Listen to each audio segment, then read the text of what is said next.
Last year, it was toward the end of the season, and I asked Tom about you and your progress, and he told me that you had to fall in love with basketball.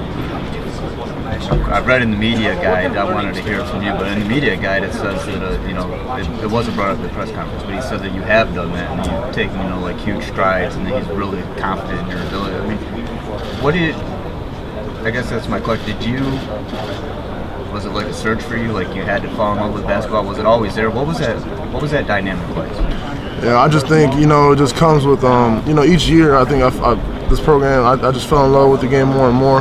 I spent a lot of time, working on my game this summer. I spent a whole month and a half in Indianapolis working out with a trainer out there. We work out 2 to 3 times a day, basketball workouts. So I think that really made me, get into a routine and made me improve and get better. And, it obviously showed this summer and in the fall because I've been playing pretty well lately. And even after the European trip, that kind of boosted my confidence up on the court. So I've been playing well after that as well. And I think that's a big part of the reason why I've been playing so well. You've always had the ability. Was it just like maybe you needed something like that to spark you? Yeah. Confidence, the mental part of the game is so much, more than like the physical part of the game. So that really has to do a lot with it. When we hear a lot of times, guys talking about development, what goes into that, the mental part of the game? More, can you kind of, you know what I mean? The detail of it. We hear you guys talk about it, but what actually goes into that?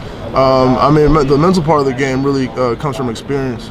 Just the experience you have playing on the court and knowing what to expect. Because now this is my 3rd season here. I know what to expect this year. I know what's coming.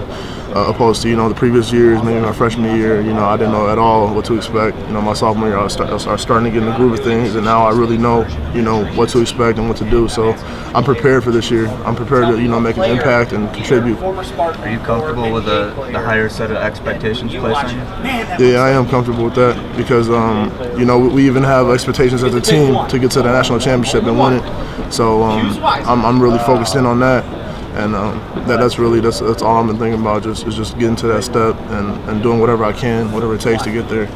I guess going back before you got here when you were a freshman, and then before your sophomore year, the preparation differs. You know what I mean? You're a freshman, then you're a sophomore.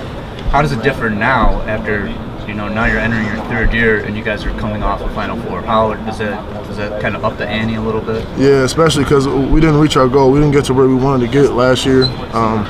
Losing in the Final Four, getting blown out in the Final Four. We didn't like that.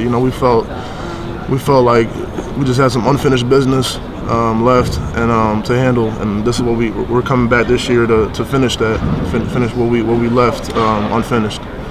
Does that kind of fit when, go back to the mental part of the game? Does that fit into it, like a 20-point loss? I mean, does that throw you guys off mentally? Was that something that you guys dwelled on a lot over the summer? I mean, it's always going to stick in the back of your mind, that you lost by so much and on such a big stage. So, you always got to take that in mind, throughout the whole season, even throughout the summer. You put in all that work for that moment. So you always think about getting back to that stage when you put in that work in.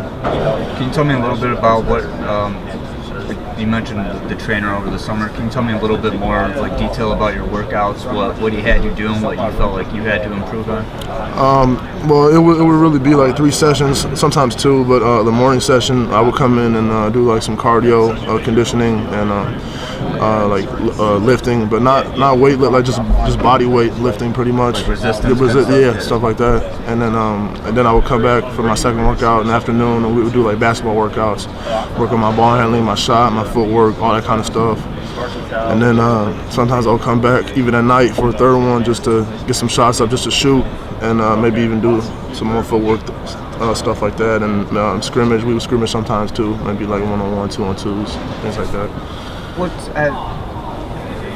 I guess for you personally, when you look at what you guys have around you, and obviously this is a team that can compete for a Big Ten. This is a team that's got the pieces to make a title run. I mean, what do you look for in the preseason? I mean, do you feel like right now for this stage of the game, are you guys where you want to be right now, or are you ahead of your schedule?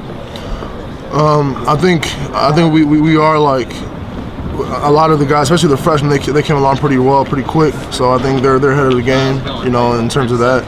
I don't know if we're going to be if we're where we're going to be yet, as far as like a whole team. But I mean, we've been practicing pretty well lately, so I think we will be playing pretty good once the season starts. These first couple of games, you know, I think we'll be ready to play against somebody else other than ourselves, you know, in practice. So we're excited for that. My final question for you, Gavin. Just you mentioned, you know, getting the chance to play against somebody but yourselves. But flip that, I mean, and I don't want to get too far ahead, but you know, we're talking, you know, maybe February and March. The team that has to play Michigan State, what are they going to encounter? They're going to encounter a tough team that's going to play with the chip on their shoulder, and